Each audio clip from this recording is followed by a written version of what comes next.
75 years ago, NASCAR held its first modified race on the sands of Daytona Beach. Tonight, we celebrate the past and look to the future as the oldest division in NASCAR begins the 2023 season. Hello, everyone, and welcome to Florida's New Smyrna Speedway, less than 20 miles from where NASCAR first started for the New Smyrna Visitors Bureau 200 in the NASCAR Whelen Modified Tour. Hello, everyone. I'm Joe Koss alongside Ben Jodge. We'll be joined tonight by NASCAR Hall of Famer Jerry Cook and Jesse Punch, who will be covering the action along pit lane.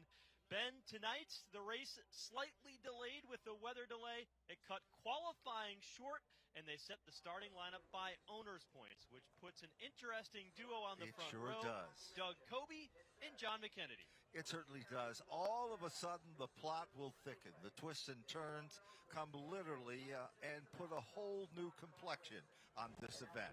There's one of the men that was looking to be starting up in the front row before the rain came. It's Ronnie Williams out of Vernon, Connecticut, as he is talking with a fellow member of the 2 team, the Bertuccio racing operation. We talked about it earlier before the rains came. What would be the procedure, Joe, as things started to change? It stopped raining for a while, then it came back and started again. And then it was Jimmy Wilson and Brian Vance who made some adjustments. And they did it by owner's points. That worked to the advantage of one individual, but to the loss of the defending race winner from 1 year ago. And that was Matt Hirschman, and Matt Hirschman will now start at the back of the field. He did not have the opportunity to take his qualifying lap, and to clarify, back of the field is actually mid-pack for him. He'll start 17th for Matt Hirschman. It'll be interesting to watch him work his way through the field. Now, I think there's a couple other unique stories that we have to touch on in just a moment here as well. Is one of the quickest cars today in practice was Jimmy Ballewitt with car number 76. He, too, was one of the competitors that did not get to come out for time. Therefore, his situation completely different. That's going to put the number 76 car further back in the field, back in the 32nd starting position, Joe. That is not where that team was hoping to start. They were quick. Remember, they were dominant in the World Series just 1 year ago. So let's see what they can do. And I think there was a great story that you and I talked about with Doug Coby, how this is not his favorite racetrack, but he is, well, the luck is starting to shine on him with the Tommy Baldwin team and the Mayhew car. well, one thing that got them a little lucky is last year we had the unique scenario where we had a different owner champion than we did a driver champion. Correct. Doug Coby ran part-time. He shared that car with Michael Christopher Jr. and Jimmy Blewett last season, but they won the owner's championship for the 7 New York and car owner Tommy Baldwin.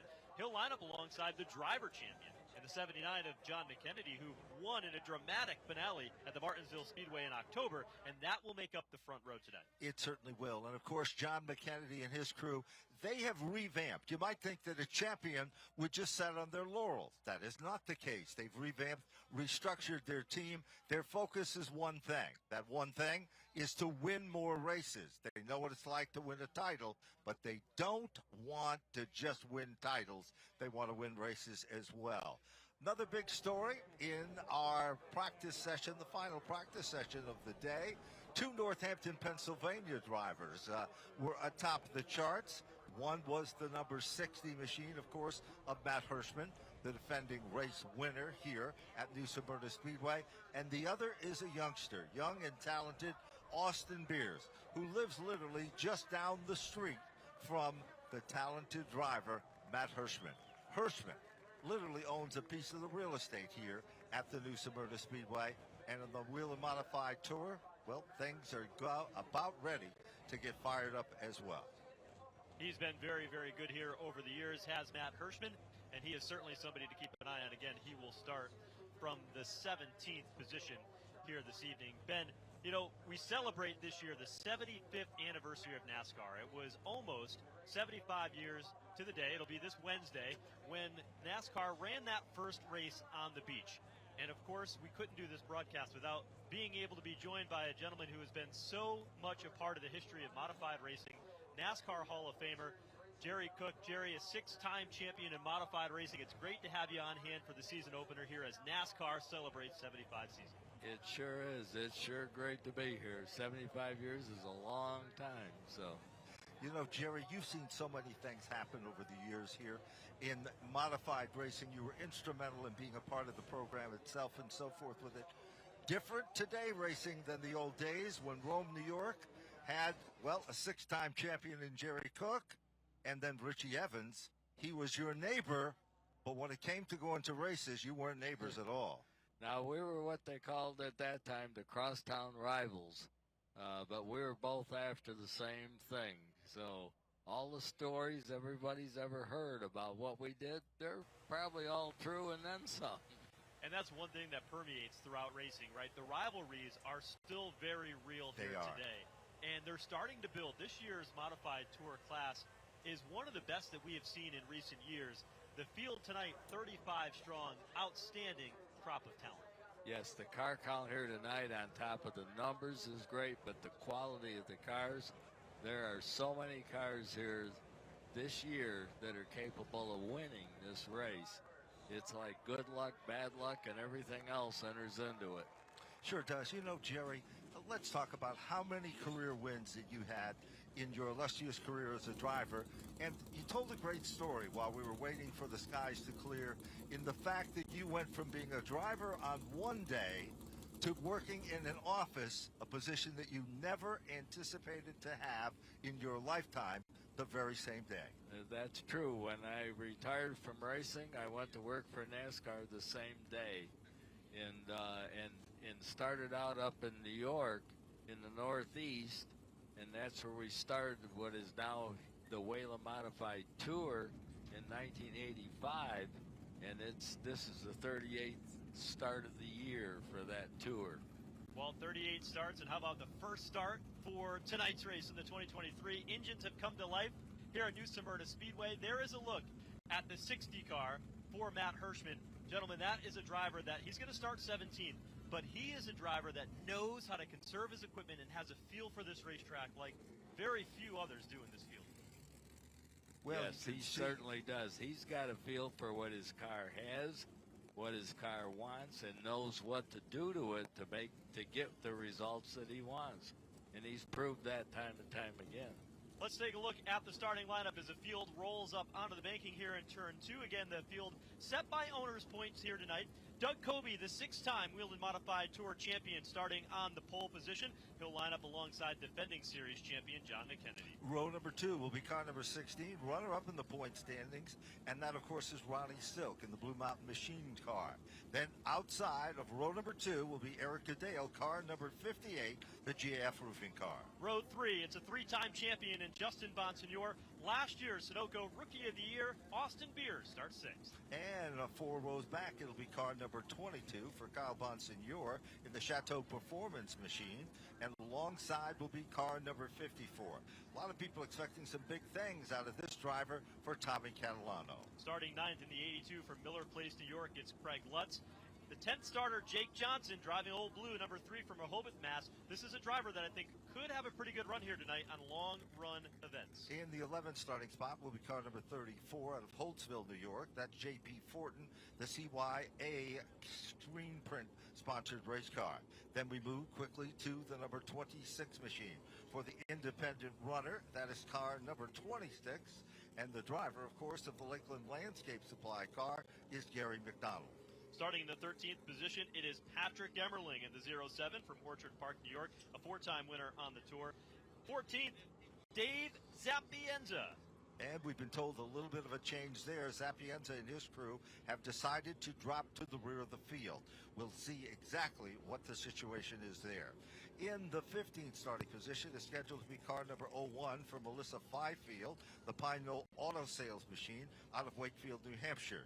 Scheduled to start next to Melissa Fifield will be the number 18 machine. That, of course, is Ken Heggie out of Calverton, New York, in the Bowie One Seafood and Restaurant car. The defending race winner, Matt Hirschman, will roll off in 17th from Northampton, Pennsylvania. He'll line up alongside Tyler Ripkema out of Owego, New York in the 32. Starting 18th, Tyler will be full-time on the tour this season. Story in last year's event. You remember this competitor tangled and was involved with Ryan Breeze. Today, he'll be starting back in the 19th starting position, and that, of course, is a Supreme manufacturing car. Car number 24 for Andrew Kraus. Scheduled to start back in the 20th position, J.R. Bertuccio, setting behind the wheel of the Gershaw Recycling number 2. Starting 21st to the number 92 from Woburn, Massachusetts, Anthony Nocella. He was a big winner at New Hampshire Motor Speedway last July.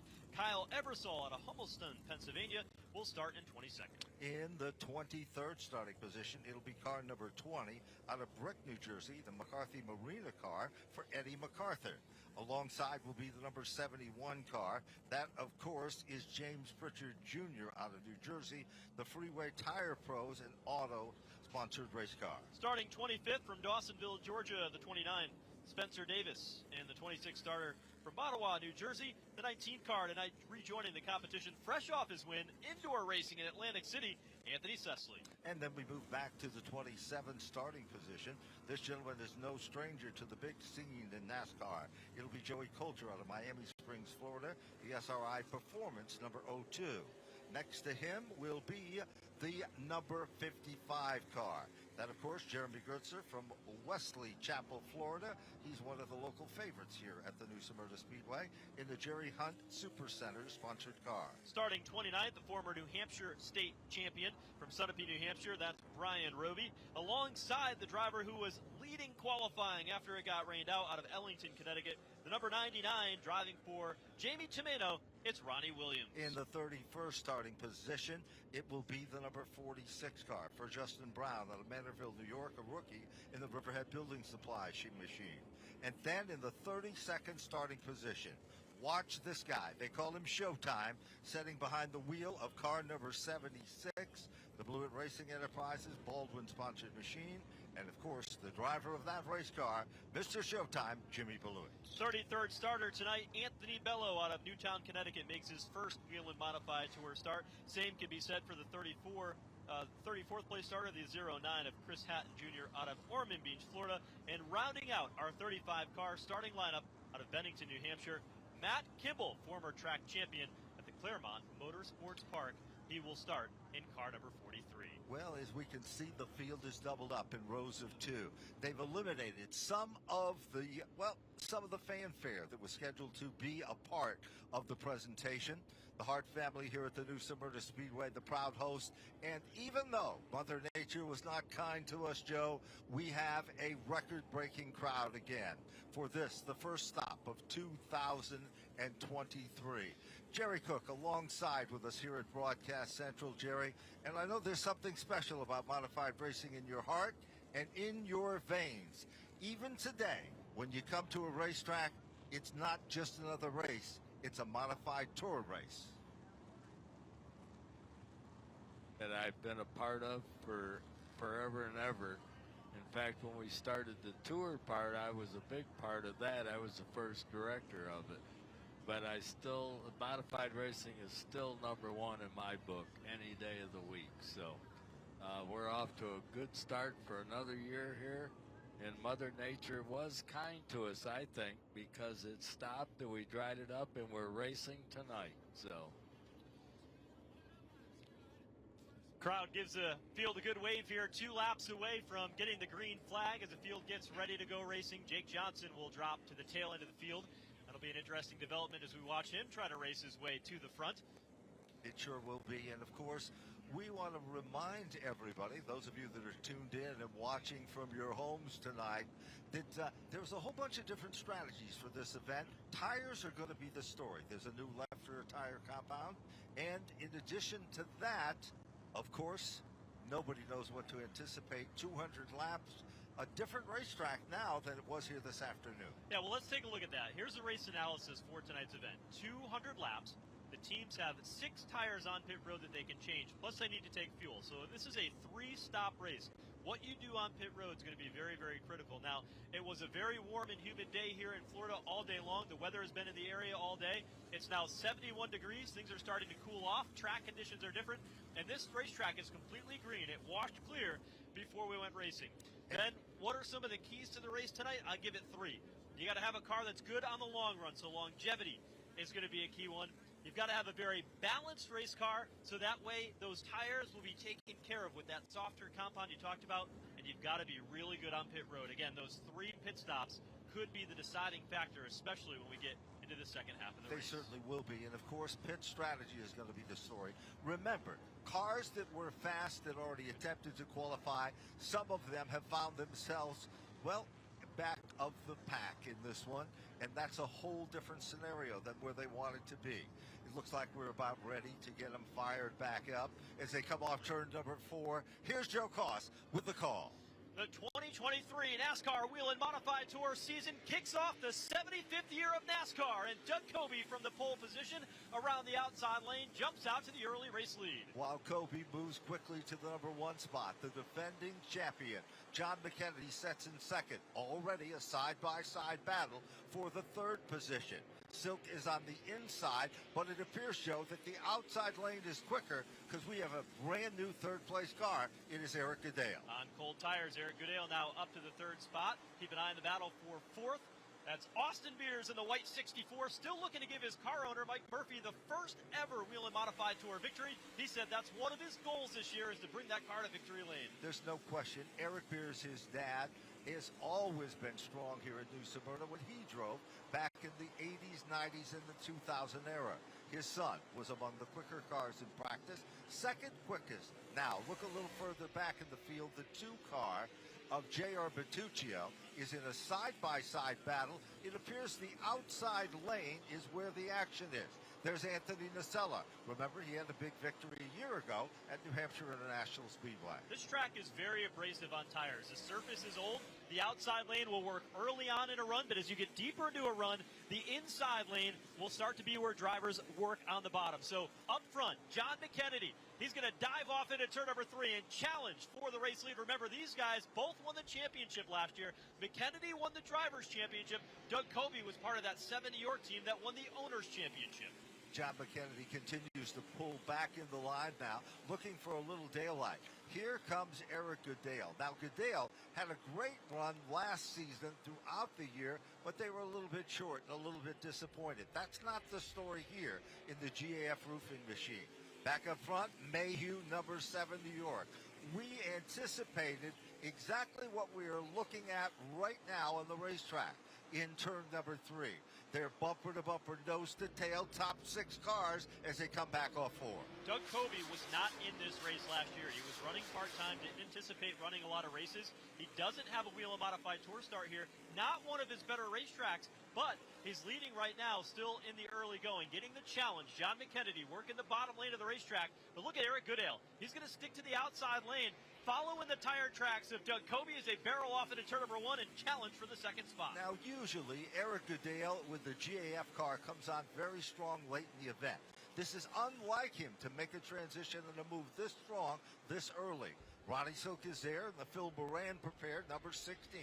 That's the 4th car on your screen. That is the silver car. Behind him directly is the number 64 of Austin Beers. Down the back straightaway, Beers looks at the inside. Doesn't happen. And Catalano, a lot of people were cheering on him today. They're expecting big things out of the driver of car number 54. Well, the interesting story about the 54 is 2 weeks ago they drove 1,500 miles from their home up in upstate New York to come down here and run 70 laps of testing. That's a brand new car. We're talking about the red 54 in 6th. At the tail end of that lead draft, that paid off. They were fast in practice earlier today. He turned some quick laps. They said that might have been what we needed to fine-tune this race car and get ready for the season opener. So far, early on in the day and early on in the race, that strategy has worked for them. Let's talk about the car that is running in the 8th position, the number 51 of Justin Bonsignor. A year ago, mechanical problems in the Ryan Stone car took him out of the hunt in this race right at the start of the season. It was a year when mechanical woes became a factor. Back up front, bid for 2nd, John McKennedy. This is a former super modified driver who's won titles in just about every form of open wheel racing that there is. McKennedy, defending series champion, still setting in the 2nd spot. Now, meanwhile, As we look a little further back, Catalano, Joe, you called it. That red number 54, the Capriat car, is looking very, very strong. Here's the bit again a little further back, the number 60 car, and that is Matt Hirschman in the 14th position.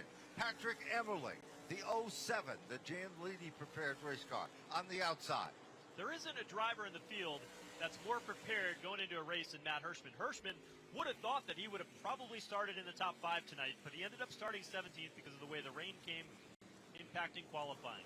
He will now have to work a different game plan to get up to the front. 13th right now, but he plays a long game. Matt Hirschman is the best at that, saving his equipment and being there at the end when it matters most. He certainly is. Remember, he started 17th in this lineup, so he has picked up 4 positions. Another car to keep your eyes on, the white number 2 car. That, of course, is J.R. Bertuccio out of Center Reach. Now, he's put a lot of laps on this racetrack over the years. He makes a bold move to the inside as he'll run to the bottom of the racetrack. Kyle Bonsignor, another one of the young guns, looking very, very racy and strong. Anthony Nocella, car number 92, has now moved into the top 15. Remember, the 92 started 21st. That's a pretty big move up in a very short period of time. Caution flag is out onto the racetrack. Good. Issue off turn number 2. Leaders It have is been able car to get number past that. 18 and the number 25. The 18 car is Ken Heggie out of Calverton, the Booby One Seafood car. And then it is the number 25 car for Brian Roby out of Sunapee, New Hampshire, the Maurice Enterprises car. Very interesting story about Brian Roby. He said, I didn't start racing as a youngster. I started a little bit late in my career. He's a former New Hampshire state champion. The truth is he has been a consistent winner each and every year since he started his racing career. He's going to run the majority of the Whelen Modified Tour events, and he is a guy to watch. Smooth and consistent, and he is one of the students, Joe, of Matt Hirschman, that he follows that train of thought. Well, that's a pretty good teacher to follow off Jerry Cook. We've seen a pretty quick pace here in the opening 19 laps of this new Smyrna Visitors Bureau 200 here tonight. What do you think here to start off the 2023 season? Well, we're off and running to a fast start, but most of these guys right now are going to be trying to feel out their car and see when they start making them stops to make the proper changes to make them even faster with later on in this race. Because we all know the tires wear, they change tires, and the track changes as the race goes on, and whoever can get it right is the one that's going to be up front later on. Now, earlier in the day, I had the opportunity to talk with Doug Covey, and what Doug Covey told me is he said, this is a racetrack that it's going to take me about 20 to 25 laps to really figure out if I'm pushing too hard, and I've got a race car that's good on the long run. Kind of interesting for a guy that's a 6-time champion to say, you know what, this racetrack is tough because you got to go the entire time. You can't hold off. But when you do that, you risk wearing out your equipment. No, everybody that races has got their favorite places that they can figure out, and then there's always the ones that you're trying to figure out all the time. And the one that comes up for the best deal for the end of the race is going to be the one up front. Jerry, let's talk a little bit about, we're 20 laps into the event. Are you surprised the outside lane seems to be hooking up exceptionally well? It looks like that seems to be the place to go. We see the inside open up, but unable to complete the mission. Yes, that is a bit different. Usually it's the inside, and you work the track up to the outside as you go on, but he's right. It seems like what we got here is the outside groove is the quick way around. Because not too many are making passes on the inside either. So, well, down on pit road, you're looking at the Andrew Krause machine in the Supreme Manufacturing car. Joe and I was talking about it earlier a year ago. Meanwhile, Ronnie Williams tries to back out of his stall. He got blocked in, with that number 99 car. There is the Patrick Emerling car. They have the hood off that car, Joe, and it looks like possibly something might have went awry under the hood, and they have made a quick check and adjustment, and it looks like the lights are coming off on the pace car, so we should be set to go back to green flag racing. Inside or outside, Jerry, on a restart like this, what's the strategy? I'd say from what we've seen so far, I'd say the outside's where to go. The outside's going to pull through. So. I would tend to agree with you there, and I think early in a run we'll see that. We'll see what happens later when the tires get worn out, if the bottom becomes a little bit more what they'll go for, but only time will tell. Well, as the time goes on, the tires that they got on there are going to wear out and lay down the rubber out there, and that changes the track a whole lot as the time goes on. Getting ready to get back under the green flag here in New Smyrna as they come back off turn number 4. Doug Kobe to the outside lane. As predicted, a good solid launch. Rockets back out to the race lead. But here comes Ronnie Silk now. He'll take over the 3rd spot. That moves Eric Goodale back to 4th. Then we move a little further back at the bottom of the top 5. Here comes the young, talented driver, and that, of course, is Austin Beers. Beers bobbles a bit. They come together almost like two cymbals in an orchestra, as now the inside lane, Goodale slips back. Bonsignor, car 51, moves quickly to the outside, tests the waters, and pulls back in the line. Meanwhile, Catalano is there, red 54, and here comes Craig Lutz.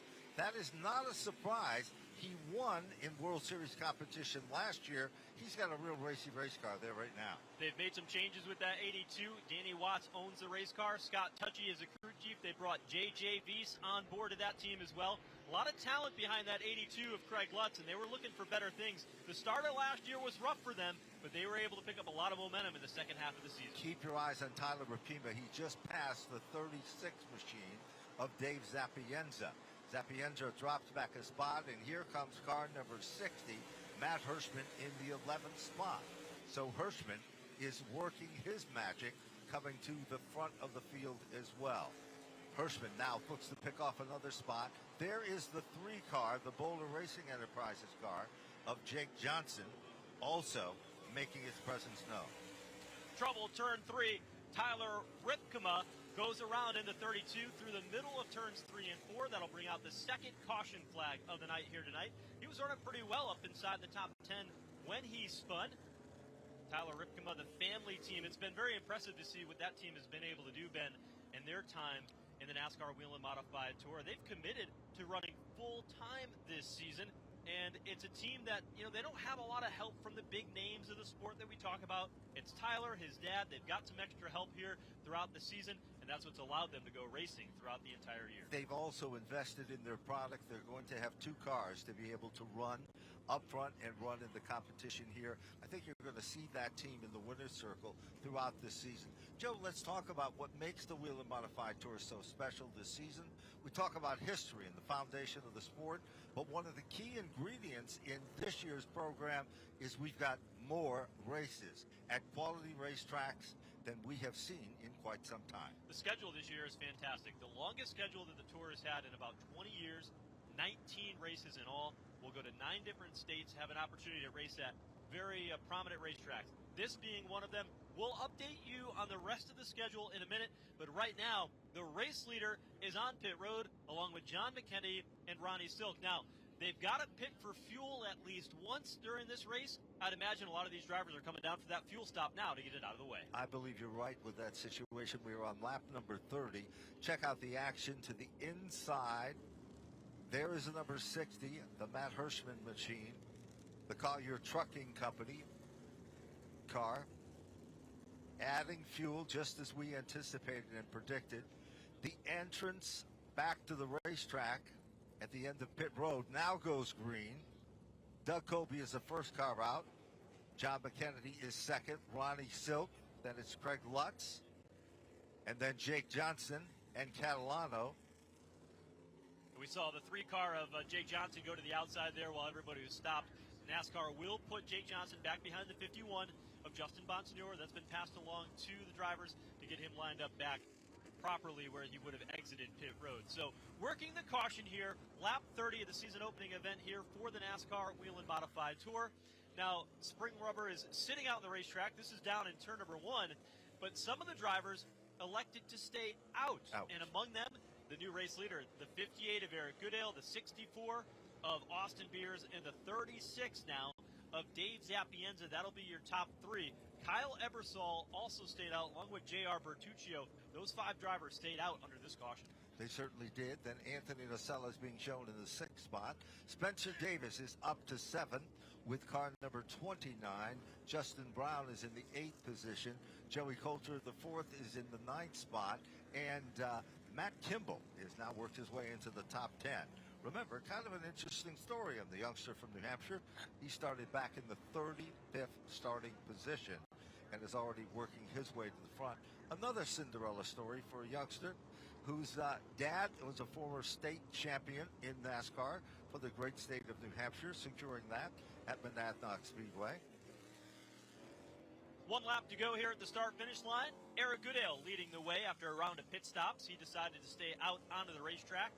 Austin Beers will line up to his inside. You've got Dave Zapienza, Kyle Ebersol, J.R. Bertuccio, your top 5, and Anthony Nocella will be the top 6 when they get back under the green flag. Eric Goodale this year, not running full-time. He's going to miss a couple of races so he can enjoy some family time and watch his boys play ball.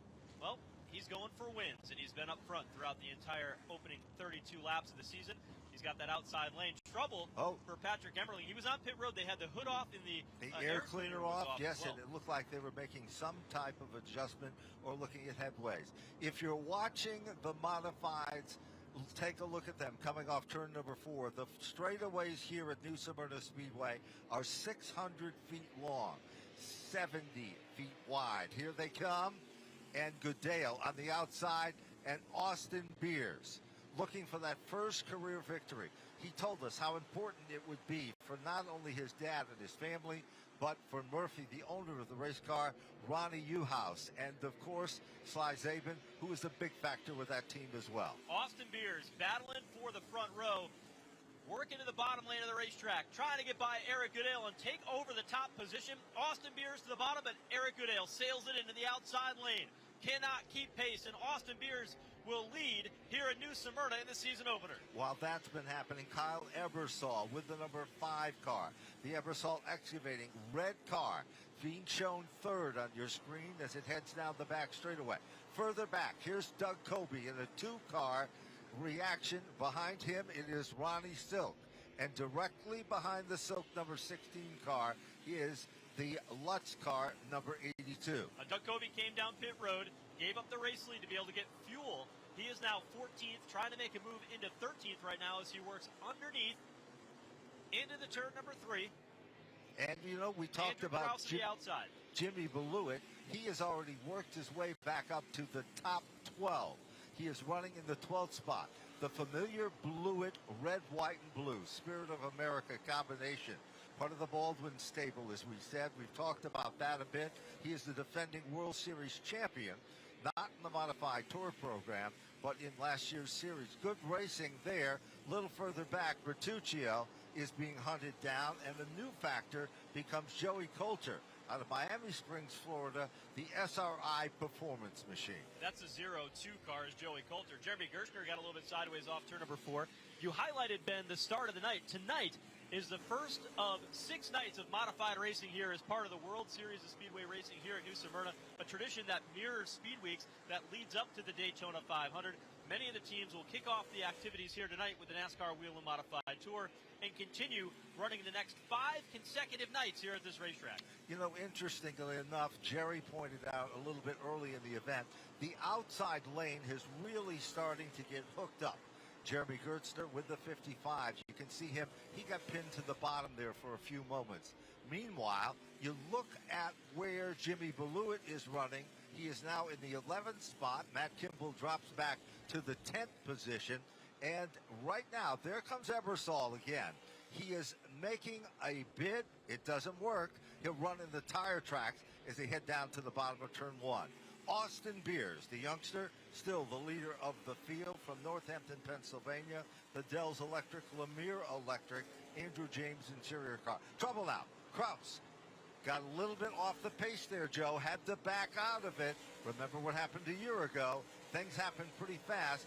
And Justin Bonsignor, car 51, he is struggling at this point back in the 19th starting position. Yeah, he's starting to backpedal here a little bit. Jake Johnson closing in on him along with Anthony Cecily and Tyler Ripkema trying to make up for lost ground after that caution. Ripkema going in around the outside lane of the racetrack. So these drivers all working pretty hard. And among them, driver that started on the outside of the front row, the 79 of John McKennedy. McKennedy's back in the 18th position, right ahead of the 51 of Justin Bonsignor. And, you know, we were just talking about Ripkema. And in addition to that, the number 19 car, Anthony Cecily, out of Matawan, New Jersey, the Atlantic Construction car.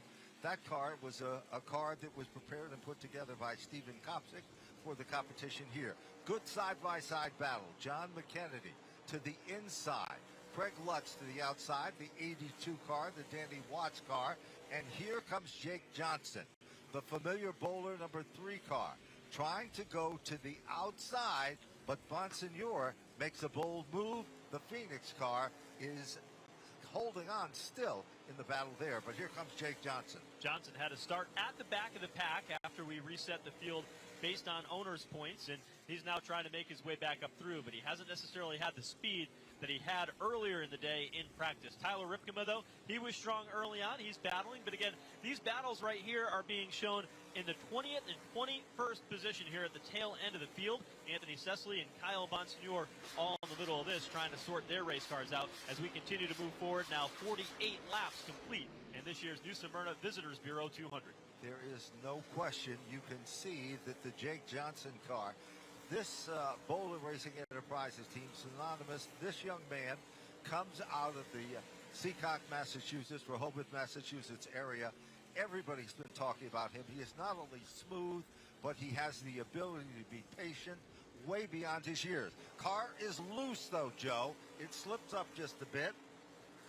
Jerry, you know what it's like to drive a loose racetrack drive a loose race car on a track like this. Yeah, it's no fun at all when you're running this fast on this type of racetrack. When the car gets loose and you're trying to hold on to keep it from going around, that is no fun at all.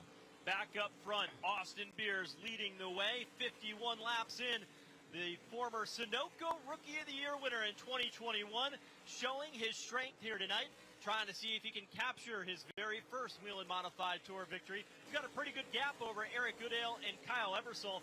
Meanwhile, looking a bit deeper in the field. Remember, these drivers pitted earlier. The 7 New York of Doug Covey.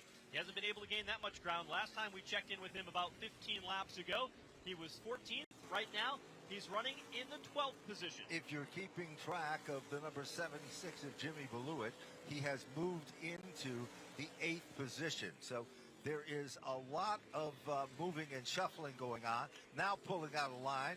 Here comes Justin Brown in the 46 under J.R. Bertuccio. He's looking pretty good, too, as well. For a while here during our time trial portion before the rains came, he was setting atop the board and looking very strong as well. Now we look a little further back. Andrew Krause has come back into the top 15. Tommy Catalano is in the 15th spot. And where is John McKennedy, the defending champion, 16th on the grid?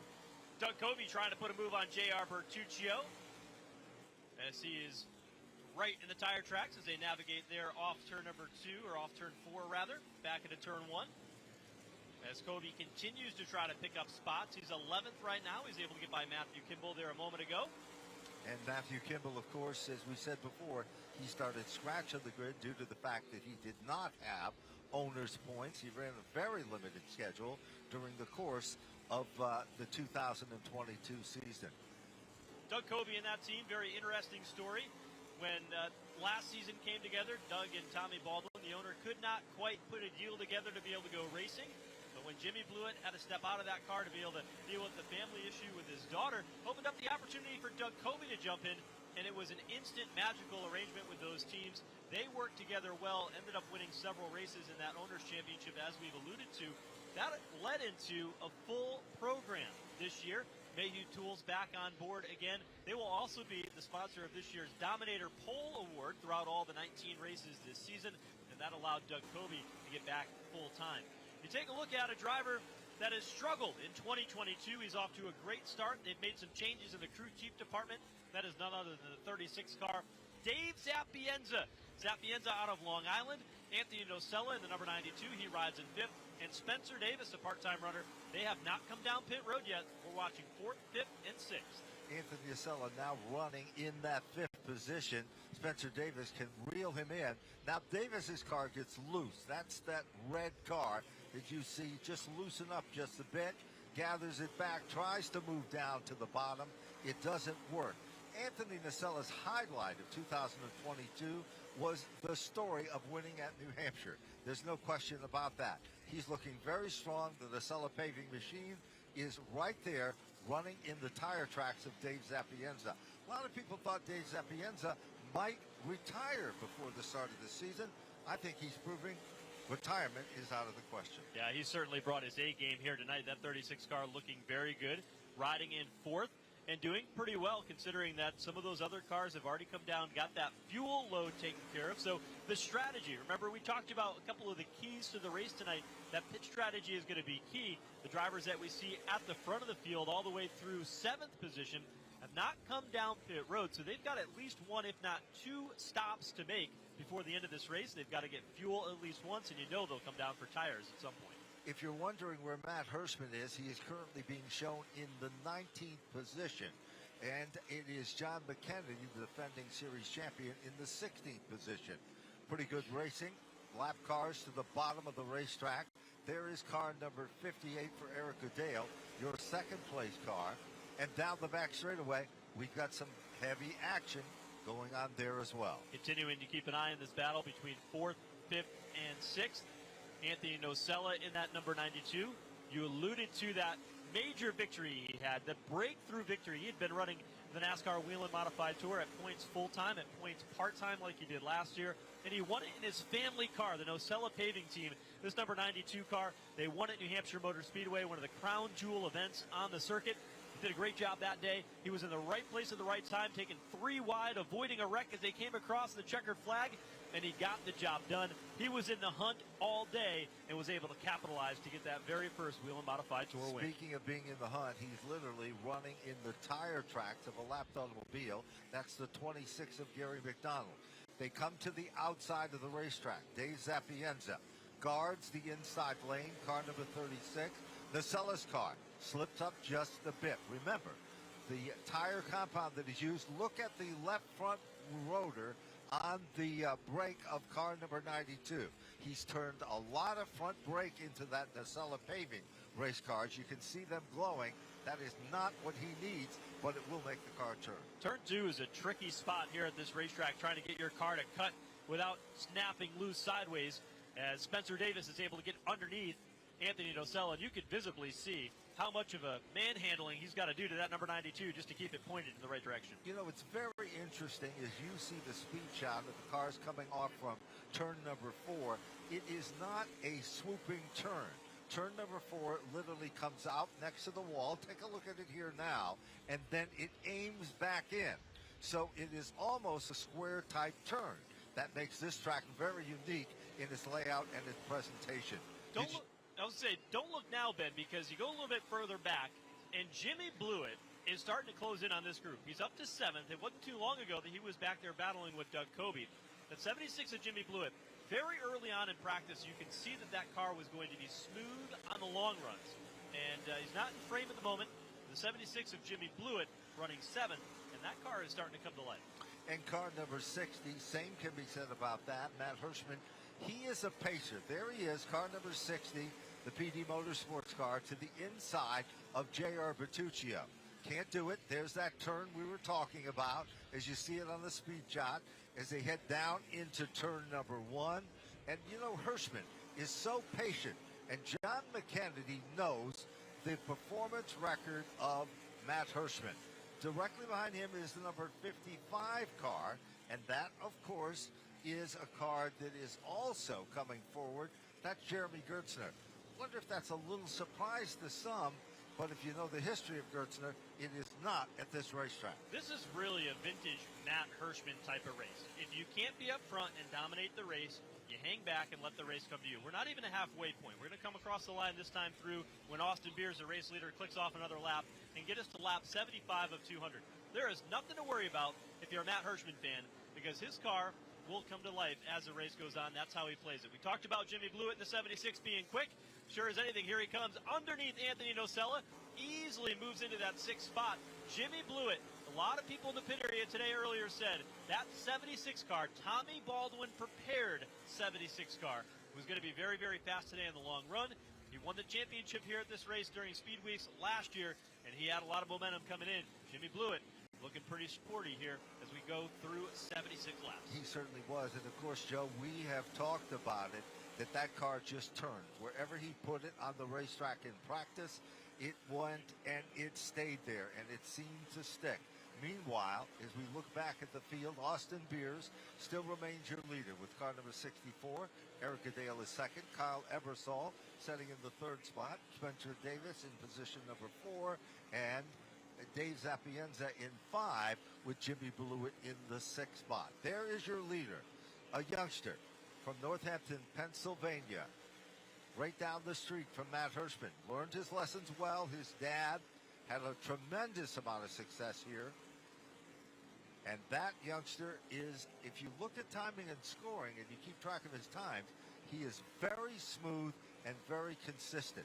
Ronnie Uhouse, the former driver for that race team, is now the crew chief. Sly Zabin, who was synonymous with the success of the Flamingo Motorsports team years back, also involved. And it looks like our leader is about to come up on lap traffic, Joe. Let's ask Jerry. Lap traffic in a situation like this, what's it like? It's tough because I've noticed that the competitiveness of this whole field of cars is like outstanding. And just like Tommy Baldwin last year, he won the owner's title with 3 different drivers, all of which won races in his car during the season. But nobody that made a pit stop just drove back to the front instantly either. They're all fighting for every car length they can get right now. Oh, trouble in front of the race leader. J.R. Bertuccio goes spinning in turn number 2. Caution flag is out, 82 laps in. And I was just about to say for Austin Beers, he has not led races like this in the Whelen Modified Tour. Navigating lap traffic was going to be new for him, and he was nearly right in the middle of that. And it got right out from under him, and it's impossible to save it when it gets that far around. Well, it looks like we're going to see some pit road action as well. J.R. Bertuccio's car, you can see the damage done to the front of the racetrack and the left rear quarter. That's behind the left rear tire on that number 2 machine. He was really doing a pretty good job of maintaining and running up front. As we are now on lap number 83, Austin Beers is still the leader, and we'll see what's going to happen when they open up on pit road as well. So 83 laps in here at New Smyrna, and Austin Beers, the young driver, leading the way. Eric Goodale back to second. Kyle Ebersol, Spencer Davis, and Jimmy Blewett are your top 5. Now, we talked about the drivers who did not come down pit road yet. We've seen how fast Jimmy Blewett is. He has been on pit road. He's a step ahead of everybody, and he's got the track position on top of it. And I think this time you're going to see some tires swapping on these cars. This is one of those races where you've got 2 opportunities to come down pit road. 6 tires and a modified. You generally don't change the left front. But these guys still have options. This may not be the last opportunity to get tires, but I think you're right, Jerry. We're going to see cars come down pit road. They're going to get tires. Some might try to get some fuel here and knock out a couple of pit stops. It's going to be exciting. It looks like, Jerry, is you predicted it and made the call. Here comes our leader. It is car number 64 for Austin Beers coming down on pit road. And then directly, the Ebersol number 5, the red car to the right of your screen. Jimmy Blewett is in, Joe, car number 76, also down on pit road. Eric Goodale is in. Austin Beers down towards the exit of pit lane. Jimmy Blewett is based on points near the entrance of pit lane over in turn 4. Meanwhile, though, here comes Doug Coby. He'll be one of the last cars to make his way to the attention of his crew. You can see the Tommy Baldwin-led crew will go around and change tires. It'll be a 3-tire stop. That left front tire in modified racing will stay on it. The second pit stop of the night for Doug Coby and this team. left sides going on to come around to the right side. You see Tommy Baldwin changing that right front tire. That's a former Daytona 500 champion sitting there changing that tire on his car. Here's Matt Hirschman. They're doing the same. They're making an adjustment to the right front with car number 60. And Kobe now heads off from pit road. John McKennedy's team, you're looking at it, to the right side with car number 79. They just dropped that car off the jack. And here comes Ronnie Silk. And the 51 of Bonsignor is headed back out. First car off of pit road was Austin Beers. Very quick Good work job for that team. But he's coming back down pit road a second time, most likely to get fuel, because remember, they can't take fuel and tires on the same stop. So those cars are coming back down to get additional service here under this caution period while they've got the opportunity. And in addition, while that's happening down on pit road, Jake Johnson, car number 3, they are working to change the right side. And here comes Austin Beers with car number 64. He makes it back out. The 2 of Bertuccio behind him. Goodale is next, the 58 car. The 5 of Ebersol. There's Jake Johnson in the Boulder number 3 car. And we are on 86 of 200. So a very busy round of pit stops for everybody involved. I want to also highlight, we talked about the 76 car of Jimmy Blewett, who had raced his way inside the top 5. He was one of the last cars to come off of pit road, but one thing that might work to his advantage is that there were several cars that came down a second time to be able to get fuel. And so Jimmy Blewett will get a little bit of that track position back. Also on pit road twice during this caution was the 60 car of Matt Hirschman. Hirschman was on pit road. They were not just changing tires. We saw them do a little bit more than that. They were making some suspension adjustments to the right front tire to try to get that race car handling a little bit better for Matt Hirschman. And Matt's noted he knows exactly what he's looking for, and now he's back in there again. Continuing to work on the right front as well. He'll get it tuned up so it's just the way he wants it. So Matt Hirschman is a guy who's got a notebook, and that notebook goes with him everywhere he goes. And when a race is over, he doesn't go back to the clubhouse or whatever the case may be. He focuses, he sits down at the table in the trailer, he puts his notes together when they're in his mind. And he has a playbook for every situation that comes up. He's a thinking man, a man of few words, but he knows these race cars inside and out, what adjustments he needs and when. And I think that's one of the reasons why last year Matt Hirschman won 28 races. And there's a reason why they call Matt Hirschman Big Money Matt, because many of those races paid $10,000 or more, and he finds ways to get the job done. And by the way, tonight is one of those races. It certainly is. And remember, he won this event in its inaugural visit, of course, 1 year ago. And he's back down on pit road again. One of the big factors involved, what most people don't realize that are average race fans, is that the combination that Matt Hirschman runs and uses on his race car is not the same as a lot of the other race teams. This is an older style car. He runs a different shock package, which was, well, considered old technology. And sometimes that old technology has proven itself as the best technology. And Matt Hirschman's name in the record books and his name on the deposit slip at the bank proves just that. He's a guy that knows how to do all of it, Jerry. He's a traditional grassroots racer. He's the mechanic. He's the crew chief. He's the driver. He's the strategist. He knows the whole game. He is the most meticulous racer I've ever known of, as far as not just driving, but the changes, and he knows what he wants done. He just tells them what to change, and he's right most of the time. He is, and he's got it all up in that memory bank. We saw Jimmy Blewett back on pit road another time. He had a bad pit stop when they first came down pit road. Might as well come down and take the time to get another adjustment. They know that car is fast, especially on the long run. Just make it a little bit better as we get ready to take on just about the second half of this race. Car number 99, Ronnie Williams, when the rains came here during time trials, he was the car setting in position number 1. Jamie Tomato is the guy that is performing the magic behind the scenes with that race team as well. And it looks like that Williams will make it back out in the Empire Financial Advisors car. There's a look at the front row coming at us. We'll set the field for you. Doug Kobe in position number 1, option inside or outside.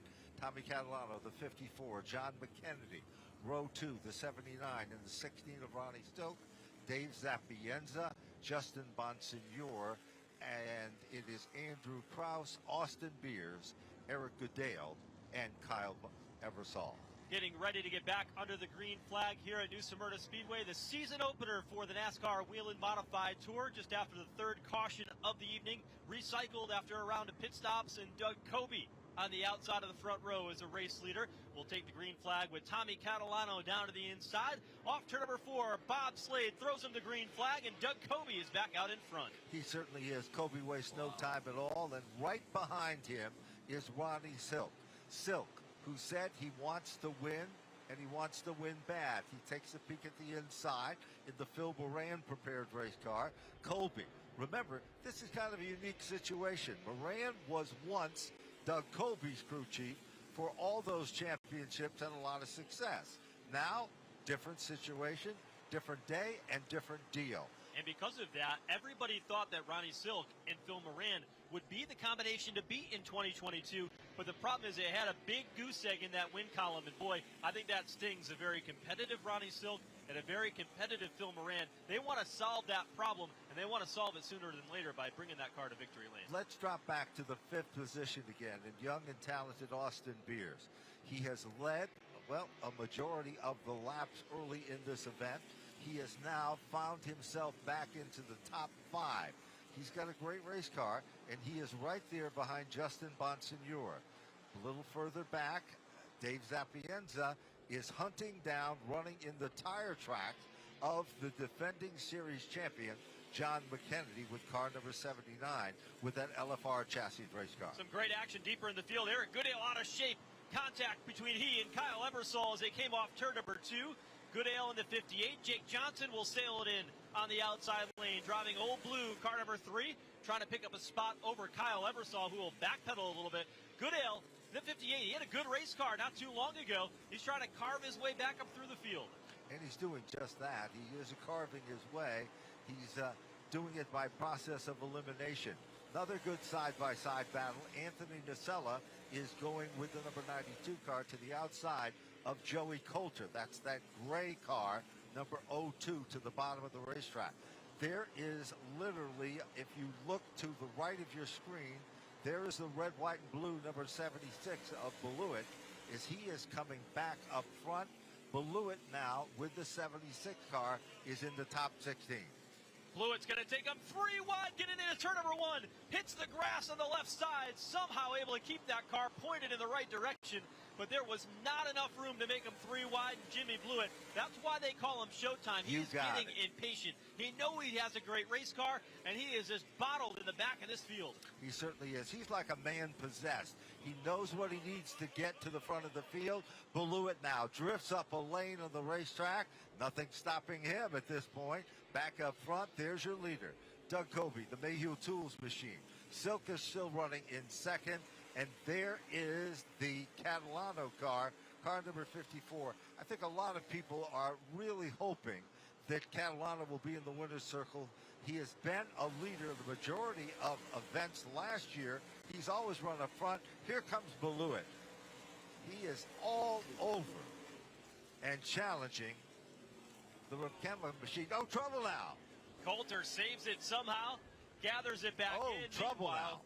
They're going at it deeper in the field. This is 16th, 17th on that. Jimmy Blewett slides up in front of Joey Coulter. Coulter back down to the bottom. An eventful race, Jerry Cook. How about this modified racing here in 2023? This is wild. This goes to show what I said early on, that this is the most competitive field of cars that I've seen in a race in a long time. I mean, there's nobody out there running away from it. And every spot that they're trying to get, they've got to fight for it. Jimmy Blewett is heated. He's driving with fire in his eyes as they dive off into turn number 1, challenging Joey Coulter. Mind you, this is for the 14th position on the racetrack, and Jimmy Blewett is going at it like he's racing for the checkered flag. Sends him up the racetrack, dives down to the bottom, and Blewett takes over the 14th spot. Blewett isn't done yet. Once he gets around Coulter, he continues to stand on the gas and the throttle. All of a sudden, car number 34 is also coming to life. That's Joey Fortin out of Holtzville, New York. He moves down and picks up the spot. And then to the right of your screen, car number 60. That, of course, is Matt Hirschman. Hirschman now has moved back into contention, and he is now into the 16th position, but he isn't done yet. There is your leader, car number 7 for Doug Colby. Touch on Matt Hirschman for a second. I said earlier that maybe not worry too much that Matt Hirschman's back in 17th, 18th, maybe riding to the pit stop. Well, we've had the pit stop, and he hasn't gotten any better. We're 107 laps into the race. Time might be running thin tonight on Matt Hirschman. No, it's tough. It isn't. You're just not going to blow back to the front the way this looks. You got to work for every single spot. And where you come out, the pit stops, and how you wind up on the racetrack is going to have a lot to do with it. Tommy Catalano is a driver in the 3rd spot, red number 54, that has that track position right now, challenging Ronnie Silk, a former series champion. We alluded to it earlier, the changes they've made to their program. Tommy Catalano in that team looking really good. Nearly won their first race at Richmond last year. He's been knocking on the door, but just quite hasn't been able to seal the deal. Well, Eric Goodale has moved now into the top 9 as he has found his way with the number 58 car. Dave Zapienza continues to try to reel in the number 51 of Justin Bonsignore. Bonsignore continues to try to hold off the opposition. Here comes Zapienza. Great run for Zapienza, looking very, very good tonight. Bottom shot move, and Dave Zapienza goes around Justin Bonsignore, and that's no easy task by any stretch of the imagination. Well, this 51 team, Ben, has struggled since the new tire combination has come into play. They have struggled to get it figured out on certain racetracks, and we had a good conversation with Ryan Stone, the crew chief, earlier today, and he said, you know what, you don't have a lot of time to go test. Tires are hard to come by with supply chain shortages, so you can't just go out and burn a bunch of tires up. You've got to learn what these tires need in race trim, and this is a championship caliber team that has struggled to get the combination right, and he says that isn't one reason.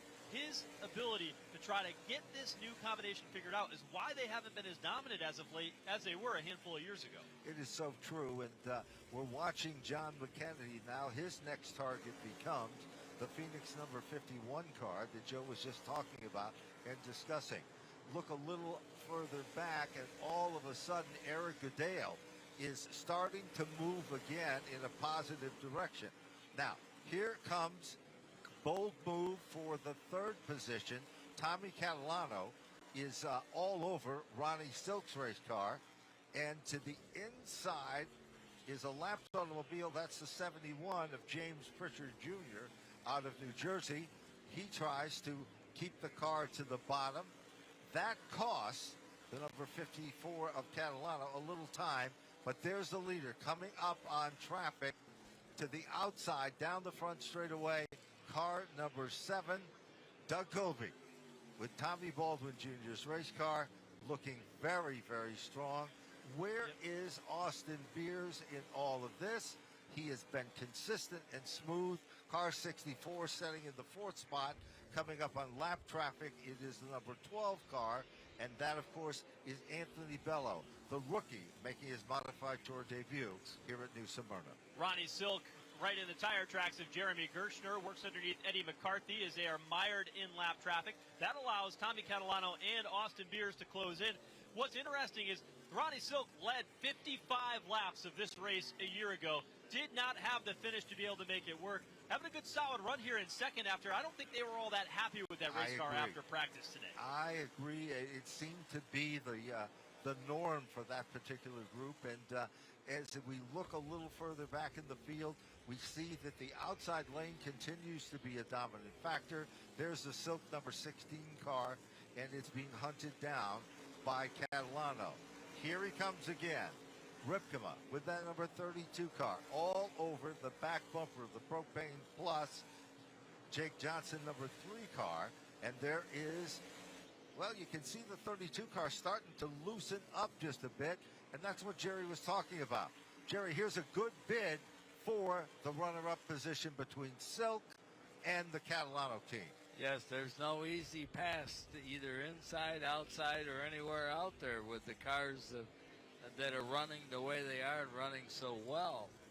It's a tough ride from the back to the front, no matter how much you did early on in this race. And these corners here at this racetrack, they are different. Turns 1 and 2, you can run high on entry, dart down to the bottom as we watch Tommy Catalano. Now he'll try to enter low and gain ground on Ronnie Silk. He puts a wheel underneath him. But when you get down into turn number 3, it kind of dives down and bottoms out getting into the track right there, which makes it a little bit different as you're trying to pass somebody.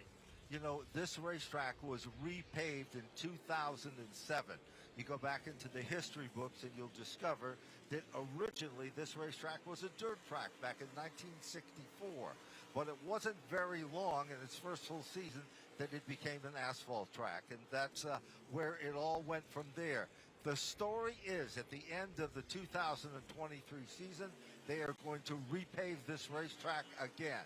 Back up front, Beers continues to try to get into this, well, this three-car battle as Silk continues to try to hold on for second, but Joe Catalano has got him there, but Beers is moving in. If you look at timing and scoring, Beers is the faster of those 3 cars, but here comes Catalano using the advantage of what you were talking about, turn 3 to his advantage as well. He draws even with Ronnie Silk as they come off turn number 4 to try to keep the nose out in front.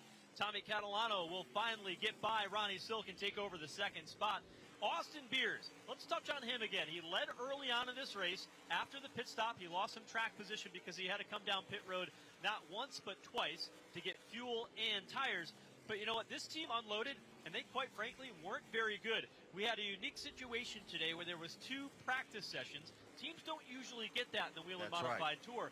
They were able to go back, look at their notes. They made some big adjustments, changed shocks. And it paid off. And it made a big difference. And all of a sudden, they found the magic there. They were second quick in the final practice session. And they say, well, that might have been a lap or 2. Maybe they were doing a mock qualifying run. But obviously, this car's got a lot of long-run pace and long-run speed. And Austin Beers having a banner day for him today to start this new year. 128 laps have just clicked off in the record book. Here comes John McKennedy. He is right there. Justin Bonsignor is sending in the 6th spot with car number 51. McKennedy was not happy a year ago with his car at the start of the season at this very racetrack.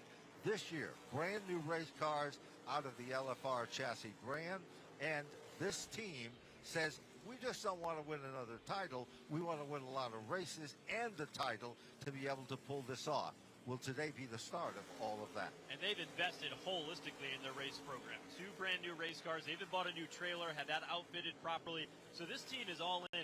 Tim Lepine, when he came into the sport last year, he was a first-time owner in the NASCAR Whelen Modified Tour. John McKennedy delivered a championship to him. They are hungry for more as they roll on. McKennedy, he's won championships in about every form of modified and super modified racing that he ever competed in. But that Whelen Modified Tour championship always eluded him. And the fact was, he never ran enough races. He really only ran his 2nd full season of Modified Tour competition last year, and it ended up with him being the champion. He'll sneak underneath Justin Bonsignor. That moves McKennedy back into 6th. And Jerry, McKennedy, former champion of the series, continues to be a factor as we get closer and closer to the end of this race. While McKennedy was in the 7th position, Jerry, it appeared that another guy that is moving forward is the Eric Goodale number 58 car. That's the GAF-sponsored car. You see that to the right of our screen as he's moving in. Joe and Jerry, it almost appears that Bonsignor is really starting to struggle now. Well, it's the other guys are getting good, and I've noticed, too, now that we've had a number of passes on the inside, which means the whole track is getting rubber laid down. The rain we had didn't help us any, but now it seems to have picked up where you can get by somebody on the inside or the outside if you got something to do it. Goodale's car literally loosened up just a lap ago. He was able to step back on the gas and pull it back into formation. And then the number 3 car also is trying to gain up, but he is down in the lap, but he is trying to work his magic to get back to the front. His car looks very fast, and he's going to mention that because he is working his way through the field. Yes, he is. Jake Johnson, 1 lap down. He's able to get by the 58 of Eric Goodale, and now we'll set his sights on Justin Bonsignor, who is a 3-time series champion. Bonsignore continues to try to guard that lane. Here comes Jake Johnson. Johnson's car almost appears to have gotten its second wind, because all of a sudden he makes a move down underneath Justin Bonsignore. It looks so easy for him as he makes his presence known. And Jerry did call it right when he said, because the Linz number 3 car was looking very good on the inside. We started this event, the outside looked so racy, but now all of a sudden the inside lane has started to come in and conditions are changing. They're coming up on the 25 machine. That, of course, is the Brian Roby prepared race car. And look at Goodale, the GAF car, getting quicker and quicker. Roby, bottom of the screen, coming off turn number 4. Roby's car a little bit off the pace, pulls back in the line. The Maurice Enterprises car. That leaves us with the battle between Justin Bonsignore and Eric Goodale, 7th and 8th. Goodale, who ran in the top 3 before the pit stop, and Justin Bonsignore was not shown the speed that he is used to. We documented that earlier. Go up further. This is 3rd and 4th. Ronnie Silk and Austin Beers will check back in on this battle. Austin Beers had closed in on that battle with Tommy Catalano and Ronnie Silk, but he's gotten to Silk and hasn't been able to do anything with him as of yet. You know, you almost wonder if his spotter and his crew chief is telling him, just ride it out. Now is not the time. We are 142 laps in to this 200-lap event here from the new Smyrna Speedway for stop number 1 of the NASCAR Whelen Modified Tour. And it appears, again, that Silk continues to maintain and hold on to that 3rd position. And Dave Zapienza, we have to emphasize the point that the 36 car is looking stronger than we've seen it in quite some time, as Dave Zapienza will tell you that he's had a couple of disappointing seasons, but that is not the case at the start of this year. There's J.R. Bertuccio. Remember, that car was involved in a jingle early in the event, the Gershaw recycling car. And there's Silk going to the outside of the lapped automobile of J.R. Bertuccio. And here comes Austin Beers again, up on the wheel, car 64.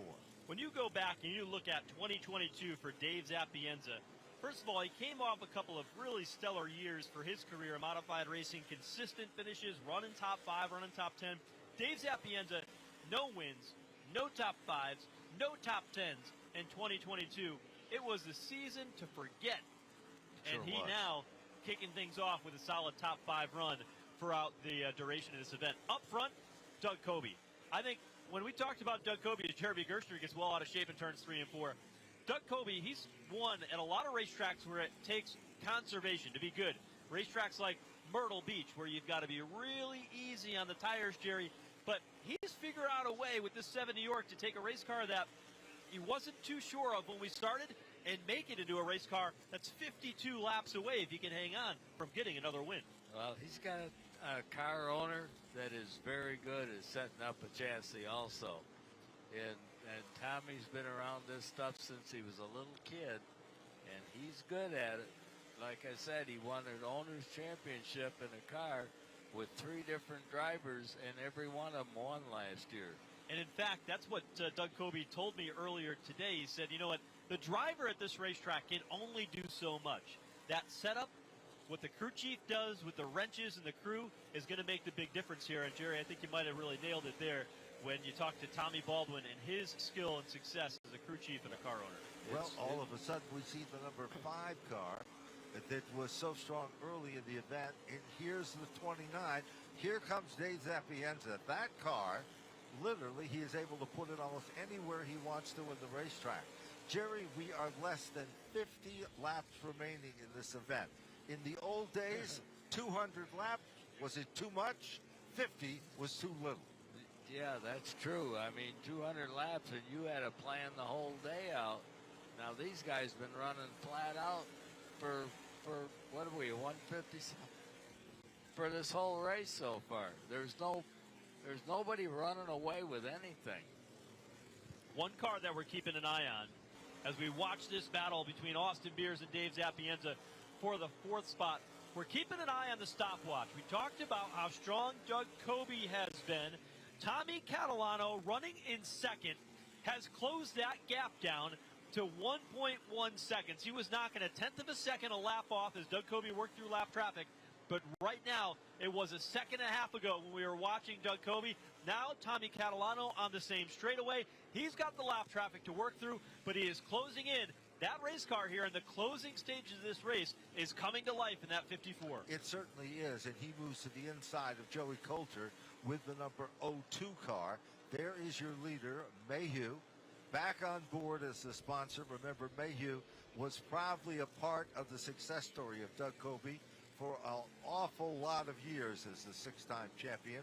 Meanwhile, keep your eyes. Here's that battle again. Now, is it do or go, or what is it going to be for Austin Beers? Because all of a sudden, Austin Beers forces Silk to relinquish the spot. And Joe, directly behind Ronnie Silk, another good run.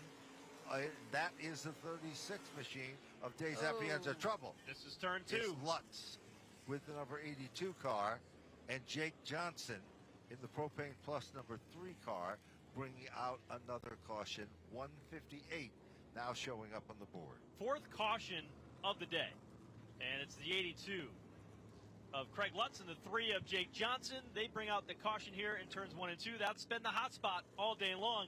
And now with, 42 laps to go, still another set of tires on pit road for drivers to take. The strategy will come into play. Jerry Cook, you're the driver behind the wheel. What do you want? Well, I guess Alda would want a new set of tires at this point. But it's 40 laps to go. Do you save them and hope for another one? But we haven't had that many cautions in this race to warrant a caution plan coming out to change tires. So I know I'd want new tires right now, and I think we'll find out here in a little bit. So we'll see how it plays out. Doug Coby, the race leader, has been pretty good here on the longer runs. We're getting down to the end. You know how these races go.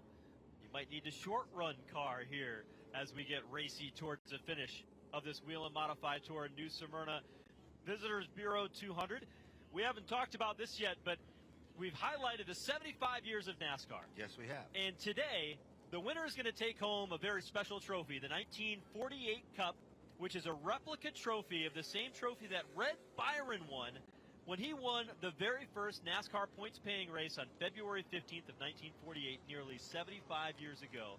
Has that engraved on the back with the history of that trophy. That is on the line, along with a purse of over $123,000 for the entire field here tonight. And so a little extra incentive. Pit road is open. Some will come, some will not. Doug Coby, Tommy Catalano among the leaders to come down pit road. They certainly are. Jimmy Ballouet is quickly in. He's the first car to stop. Catalano also second car to stop. There's Doug Coby, third car in to make its pit stall. And then it's Ronnie Silk, Goodale, John McKennedy. You're looking at Bonsignore's number 51 car, the Ryan Stone team, changing the left rear. Right front, they're about to change on that as well. Rip him up with the number 32 car. Tommy Catalano on and off pit road very, very quickly. Good in that job. 54 car. Coby will exit pit road second. Here comes Matt Hirschman.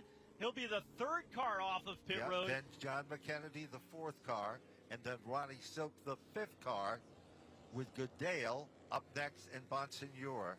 The car that has suffered the most loss there is the number 64 car of Austin Beers. You've got to be able to put the entire race together.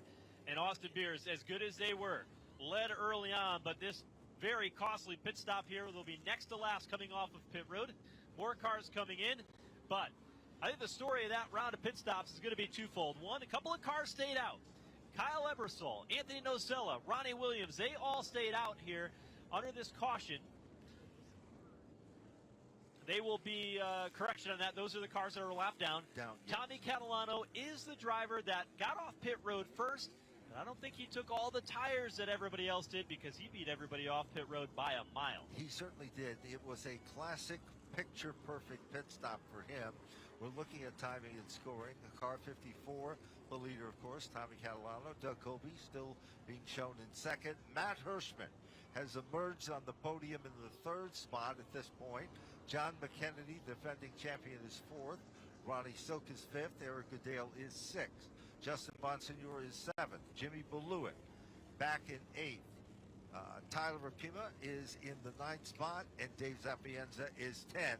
And look out, Joe, that could be the story of the event, what our viewers are looking at right now. And that would be the 60 car of Matt Hirschman now all of a sudden in the mix. Jerry, we were talking about him a little while ago. He was 16th, he was 17th. Matt Hirschman wasn't to be heard of. He uses pit strategy, a tire strategy, to be able to get that track position and be third on this restart. Plus the changes he made to the car there a while ago are now put him in the position with a set of fresh tires on it. He could be a tough factor here in the last end of this. Going to be pretty exciting. We know that Tommy Catalano doesn't have as many tires as Doug Colby does here in second, but Ben, he is going to have the advantage of deciding where to start, and we've seen the outside have the advantage tonight. They'll come to the choose here, and we'll see with one lap to go. Tommy Catalano, like everybody before him, will choose to restart on the outside lane. And that's been pretty much the norm here. There's no question. We start right from the start, and the inside lane started to come in. Keep your eyes on that second row as well, because we've got Matt Hirschman and we've got John McKennedy. The third row, just as impressive, Ronnie Silk, the 16 car, and Goodale. And the fourth row, never, or fifth row, never count out the 51 of Bonsignor, and of course Jimmy Beluit Showtime. He showed some muscle earlier, but we are on 163 as we're about ready to go back to green. Field set, ready to go racing here. Down to the final 36 laps, and we get the green flag. Outside lane to race leader Tommy Catalano, looking for his first Whelen Modified Tour victory. But with those old tires, he spins the tires on the start, gets washed up the racetrack, and Tommy Catalano gets shuffled out of line. Here comes Matt Hirschman down the back straightaway looking for the race lead. Nobody is going to be surprised at the situation that is about to unfold at the point. Matt Hirschman, last year's winner, takes over the lead. Here comes Doug Colby. They cling and they clang. Colby back in command. Here comes Silk, car 16. Moves to the inside. Silk now makes a bid for it. Colby slipped up the racetrack. Here comes Justin Bonsignor as they come back off turn 4. It is on now. Ronnie Silk surges to the race lead for the first time.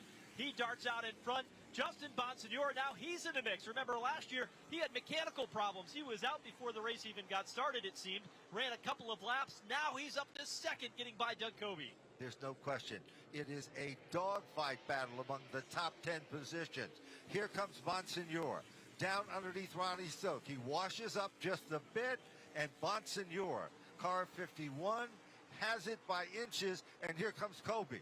Colby makes the bold move to the bottom. Here comes Eric Goodale, and no surprises here.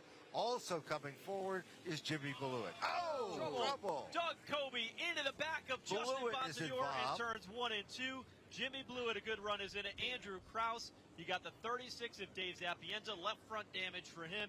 A heavy incident. Eric Goodale. And it all started with contact between Doug Colby and Justin Bonsignor getting down into turns 1 and 2.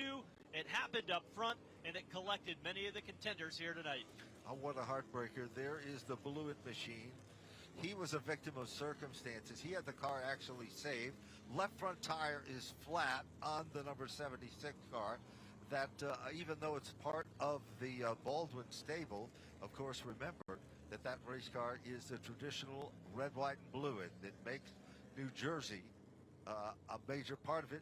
The Goodale car, the Riverhead Building Supply machine, to the inside. Heartbreaker, that car was in contention as well as the GAF team. It looks like they're perhaps that Eric is trying to, signal to looking for crew. a push, I think. I think you're right. There we go. And now we get it. And this is really going to shuffle this situation and the deck. There's no question about it. Down on pit road, the left front on the Blewett, the FX Capara car. Let's get a look at what happened here while Jimmy Blewett gets service on his badly damaged number 76. Keep an eye on the 70 York on the outside lane. And you know what? It's almost as if the Justin Bonsignore car stopped. He got down to the turn. You saw some smoke come out from underneath it right there. And then Kobe drilled into him, lost a lot of momentum because Kobe was 2 or 3 car lengths behind Justin Bonsignore getting into the turn. Here's a different angle at the whole situation, and it's exactly as Joe called it, Jimmy Blewett's number 76 car, he was a victim of circumstances. He was pushed into that situation, had the car saved, as Silk pulls away Kobe, showing why he is the champion that he is. Bonsignore is able to save it, keep it out of harm's way, and, of course, Goodale's car to the bottom. It did not fire back up. Watch it right here. See that smoke out the left side? Hard to tell if that was out of the header pipe or did he lock the left front wheel up a little bit getting into the turn? John McKennedy did a pretty good job of keeping it away from the Doug Colby car, the Kraus car. Watch the smoke, Ben, out of the left side, right as you look at it in the 51. Right there. Right there.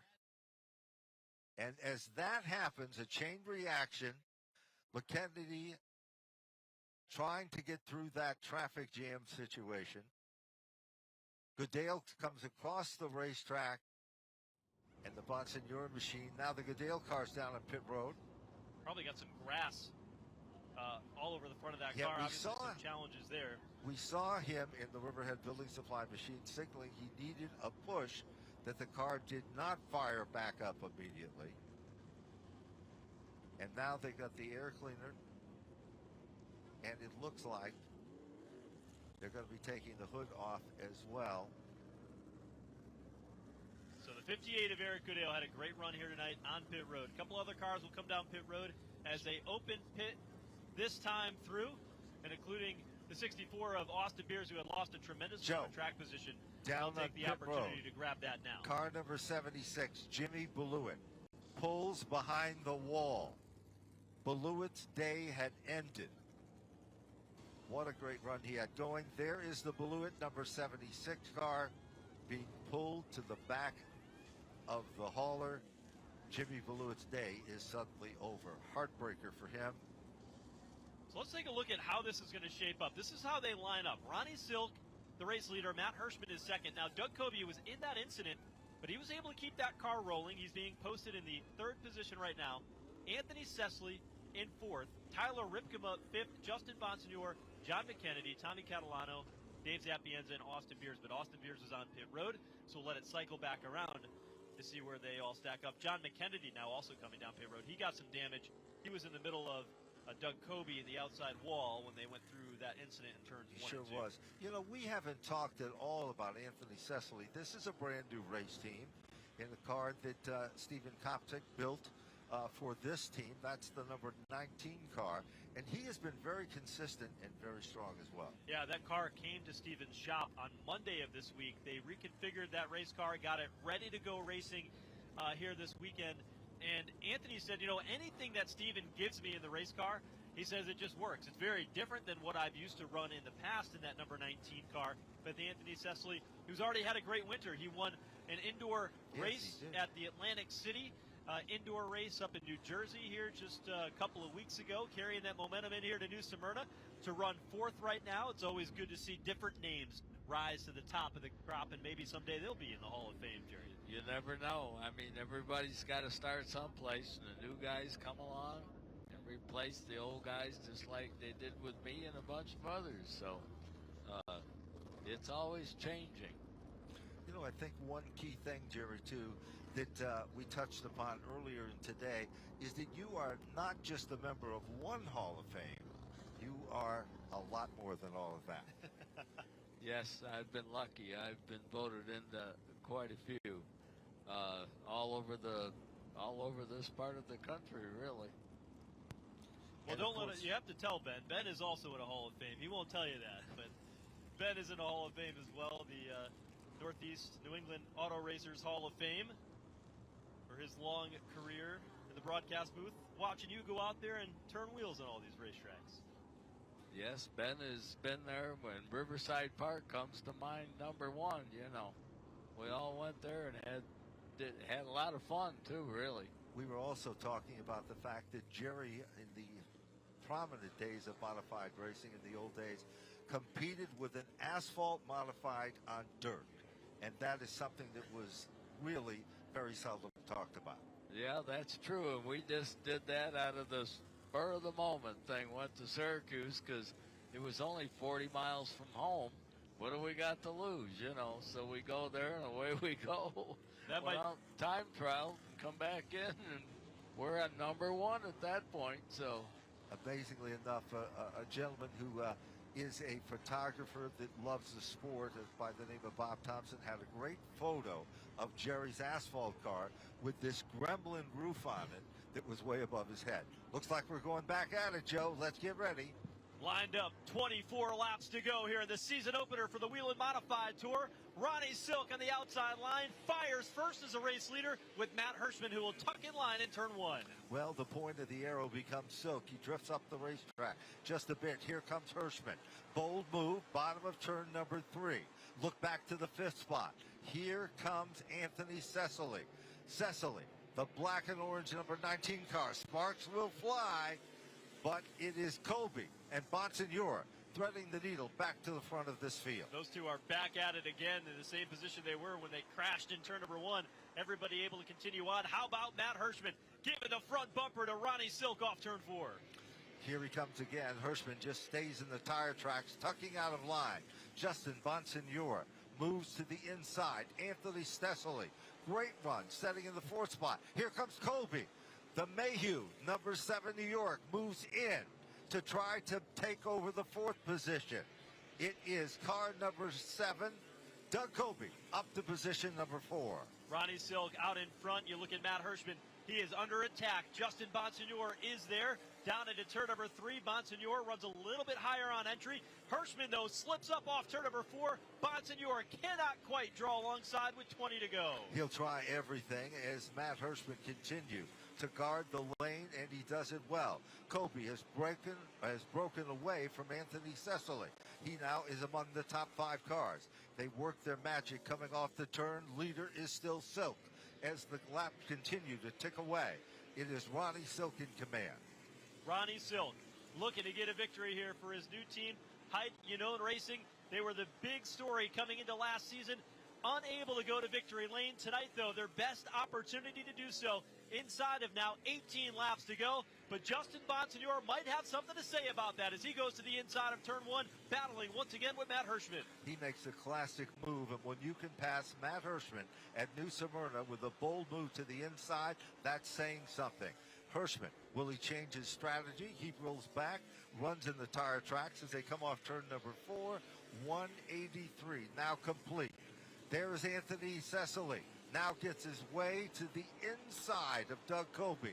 Dave Zapienza carrying the torch for the senior drivers of the Whelen Modified Tour and doing it with style.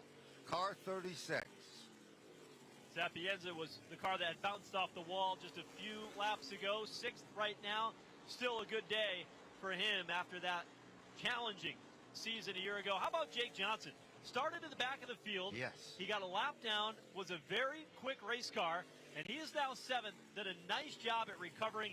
This driver has a lot of super late model, full-bodied competition experience, but he's been fun to watch. Up front, Ronnie Silk looks in the rearview mirror. The Holtzville, New York driver in the form of Justin Bonsignor is there, and he is bidding for an opportunity to win. To the bottom of turn 1, here's Justin Bonsignor. No question about it. Bonsignor saw an opening, tried to put the car down to the inside. Silk was up on the wheel. He continues to guard the position. Silk's car's drifting up just a bit, leaving that window of opportunity open. They come up on the lap traffic as they work their magic down in turn 2. It's been since 2021 since Ronnie Silk went to victory lane. Justin Bonsignor He won several last season, but he came up shy in the championship. Here he comes off turn number 4, right to the back bumper of Ronnie Silk as they come across the line. Can't do it this time. He's still in striking distance. They come off the turn, down the back straightaway. It still remains Silk. Bonsignor is glued to his back bumper. Deep into turn number 3, it is Silk who guards the position to the inside. Meanwhile, Hirschman still setting back in the 3rd position. It's not over with yet, as the leader still remains Silk, but he's got his hands full as Bonsignor is right there with him. Bonsignor 4th on the NASCAR Whelen Modified Tour all-win list in the modern era, tied with Tony Hirschman. Tony Hirschman's son, Matt Hirschman, runs in the 3rd spot directly behind, as Bonsignor wants to make it 35 career victories tonight. Ronnie Silk, he wants the 1st with Phil Moran, Tyler Height, and Joe Unone as their car owners. Certainly does. There is less than 10 circuits remaining. 5 miles left in the competition here at the fastest Hart family Speedway-owned operation, better known as the New Smyrna Speedway. Here it is again. Bonsignor is right there. He'll try it to the bottom. Can't do it. Nearly come together at the entrance of turn 3. A little bit of bumper tag that time. Off the corner. Silk out of shape. Bonsignor gives him room to gather it back in. Less than 8 to go. There's no question. Here comes Bonsignor again. Silk continues to manhandle his race car. Bonsignor looking for that window of opportunity. Here comes Hirschman. He's closing up the gap. Clock is ticking back to the line. Leader still remains Silk, but here comes Bonsignor. Silk content to run the outside lane. Lap traffic up ahead. Can Bonsignor hold the line off turn number 2? Silk out of shape, but he defends the race lead in turn 3. There's no question about it. Still continues to do his best to hold off the opposition. They come up on a lap car. It dies to the inside. Silk is still the leader. Bonsignor's strongest turn is 1 and 2. But watch what happens down in 3 and 4. Momentum to the outside allows Silk to hold the race lead. Closing in, though, Matt Hirschman. These two battle. Hirschman is becoming a factor. Now a 3-car battle with 5 to go.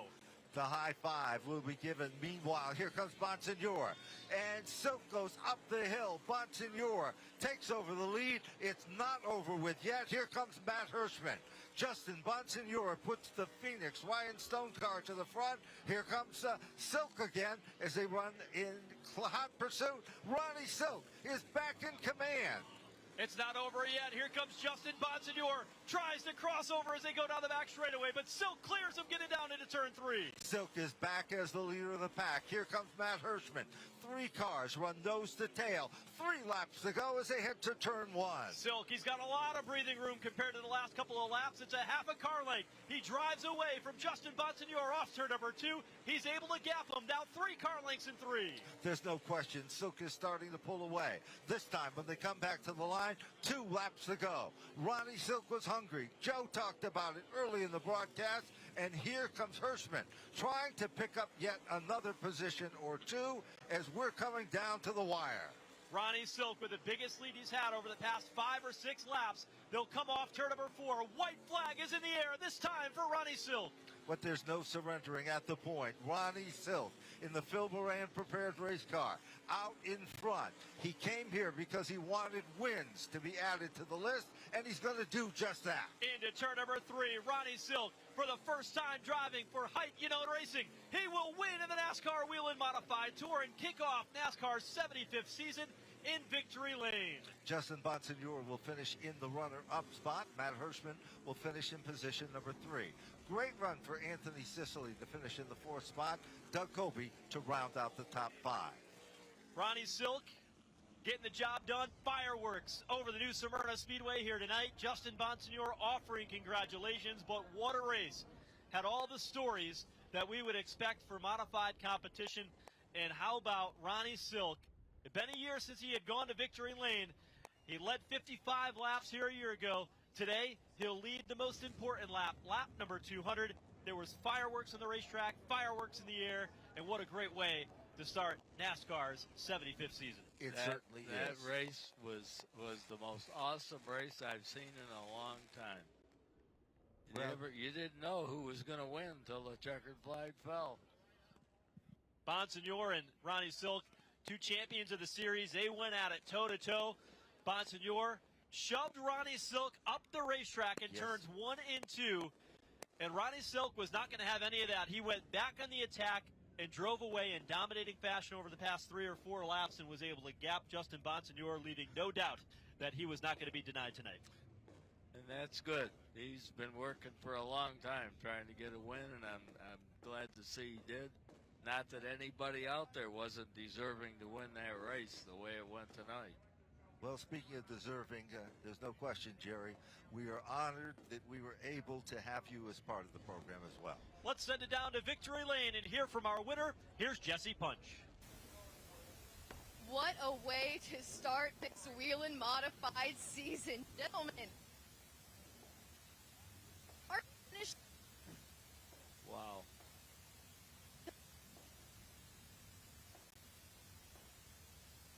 Is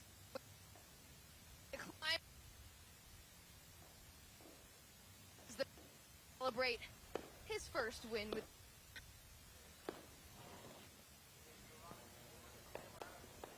plenty of smiles down here in Victory Lane. You cannot underestimate what starting the season with a win will do for momentum. Here he is, your winner tonight, Ron Silk.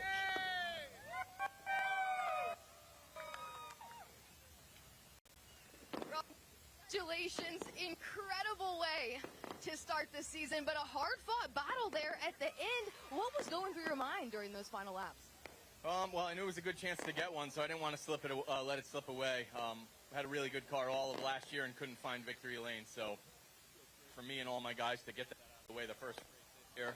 And, I mean, that was like that. I think we were both driving a little bit over our head for everything we had, but, you know, it was aggressive to be. And for us, I love New Smyrna Speedway. I want to thank all the fans for coming out, Whelen Engineering, everyone on my team, my owners, Tyler and Joe, my crew chief, Phil, and just everyone that came down here to be a part of this. Congratulations on the win, Ron. Thank you. That's Ron Silk, your modified winner here tonight at New Smyrna. An outstanding drive for Ronnie Silk. You heard the emotion, the excitement, and I think that's about as emotional as Ronnie Silk gets on any day. I agree with that. But, you know, that team has been working hard, and I know it's been really grinding on them. A lot of those team members were the team that worked with Doug Kobe when he won that championship, along with a mix of the Height Yannone racing team. But for Tyler Height, Joe Yannone, the car owners that stepped up to go Modified Tour Racing, not getting that win last year, it stung. They get it to start the season, and Phil Moran proving that he can still and continues to be one of the best crew chiefs in the series. Joe, let's quickly just touch upon this, the different side stories in this event. When you go back to Doug Kobe, who had Phil Moran as his crew chief, now all of a sudden Phil Moran is the crew chief for Ronnie Silk. Justin Bonsignore, Ryan Stone, a year ago at this race, he was so disappointed in the fact that he did not have a good run because of mechanical woes. And I got to tell you, you look down the list here, we've got some new names in this list here that rose to the top of this one. Anthony Cecily, Jake Johnson, Dave Zapienza, and Austin Beers, just to name a few. Great run tonight by Austin Beers. Problems on pit road, that's something that team's going to have to work on as they move forward, because it was just a challenging pit stop for them that really cost them an opportunity to be able to contend for the win. He led a lot of laps in the first third or so of this race. Clearly had a fast race car, but when you got a race that's this long and this competitive, you got to be able to put the whole race together. And when that team does, they're going to start winning a lot of races. They certainly are. And remember, we had so many different, twists and turns in this event. We had Matt Hirschman, this time was forced to start at the back of the pack. We had Jimmy Beluit, who was a factor all night long in this program. He was involved in a jingle, no fault of his own. He pulled behind the wall and was forced to retire from this event. So heartbreaking situations for some. Dave Zapienza, what a great run for him. Tommy Catalano, there's no question about it. He'll be in the winner's circle this season as well. Jerry Cook, has been great having you here tonight. We wait to hear from our other top finishers in the presentation of the 1948 Cup to our race winner, Ronnie Silk. But what a night tonight. It was very good. This goes to show, at least to me, what the rest of the year is going to look like, because there isn't just one or two that are running off into the sunset. It was like there was a number of them that had a good chance to win this thing. 34 of them, to be exact, Jerry. If you think about it, that's how close and competitive this series is. And you know what? I just want to say this. It's a credit to people like you that the Whelen Modified Tour has become what it is today, because a lot of people put all those pieces of the puzzles together and have made a difference, and you are our leader in that process. Well, I started it, but I had a lot of good people with me. A lot of the race teams, they were just like my best friends. I mean, without them, you can't do it, you know. And we did a lot of things, and we did a lot of things together to make it successful, too. So, you know, a lot of the people that have been watching us on television this evening didn't know the amount of work that was put together by Jimmy Wilson and the staff of the NASCAR Whelen Modified Tour. There was a big party that took place yesterday. There was a meeting with the owners and a whole lot more. oh, yes. And then, of course, we had to battle Mother Nature along with it. We did. Make that work, and any of us that have been around it a while know what that's all about too. So you try to do the best you can to make it successful. And what a great day for Ronnie Silk standing in the winner's circle. And Justin Bonsignor, as we said before, they came back. They saw Ryan Stoughton made the right moves. Matt Hirschman, same can be said. Anthony Cecily, very great run for him. And, of course, Doug Goby never was out of the top 5. Jake Johnson, Joe, he was able to overcome diversity and still be able to pull it off, and he's considered one of the young guys. Yeah, I mean, quite honestly, up until the last 20, 30 laps, he had a terrible night. I mean, he got involved in a caution. He spun. He was a lap down. He had to start from the back of the pack before all that, and he was able to navigate his way up through and showed a lot of strength. Jake Johnson's fun to watch. It doesn't matter where we go. We'll see a lot of him this year in that 3 car, but he is really fun to watch. You know, interestingly enough, as we look down at the finish, there are 2 stories as well. But right now, it looks like we're going back down to Victory Lane. Well, down in Victory Lane on track right now, Ben Kennedy, the Senior Vice President of Racing Development and Strategy for NASCAR, is presenting the 1948 Cup to Ronnie Silk. 1948 Cup, commemorative of NASCAR's beginning on the Daytona Beach road course. And that was the trophy that they gave Red Byron, who won the race in a 1939 Ford Coupe, the very first points-paying NASCAR race, February 15th, 1948. That trophy resembled exactly that. Back then they called it the Bundle for Britain, was the name of the trophy. Today, the 1948 Cup, and boy, it'd be great if that became a tradition for this new Smyrna Speedway event. It certainly would be, and we want to also thank them and the support as well. Great to have Ben Kennedy here from NASCAR making the presentation as part of the Victory Lane celebration here tonight. Ronnie Silk getting the win tonight. We'll be able to cherish that. They set that trophy up earlier today back in the paddock area, and it was like a swarm of bees. Everybody came around to be able to see that trophy, take pictures with it, and see a bit of history. Sure and it was quite the spectacle. Everybody wanted a piece of it, but there's only one driver and one team that has it tonight, and that's Ronnie Silk. That's right. And he gets to take it home and put it on the mantle itself. And there he is, proudly holding that incredible award and incredible honor here at the new Smyrna Speedway on behalf of the Hart family, as he's very, very proud, and is his entire crew, and Ben Kennedy also there as well, has just made the presentation. Well, Ben, it's been an outstanding night. Jerry Cook, great to have a Hall of Famer on our broadcast tonight. Had a good time. First time I've ever done anything like this. So. We'll have to have you back next time around. Thank you for everything you've done for NASCAR Modified Racing. And again, it was great to have you on the call with us here tonight. Yeah, it was a good night. I mean, Sapienza, he was right in there all night for the old guy, you know, the old guys bunch. But Ronnie Silk pulled it off, and I remember a long time ago now, Ronnie Silk went to the racetrack up in Ohio and didn't have anybody with him.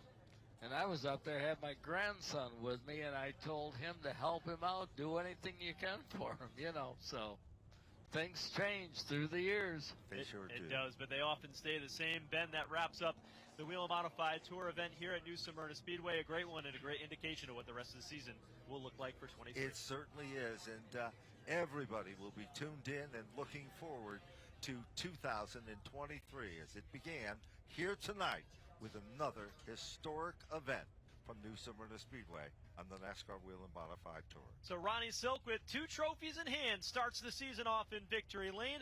On behalf of the entire crew at Flow Racing, the Racing America team, Ben Dodge, Jerry Cook, I'm Joe Koss. Thanks for joining us here tonight from New Smyrna Speedway.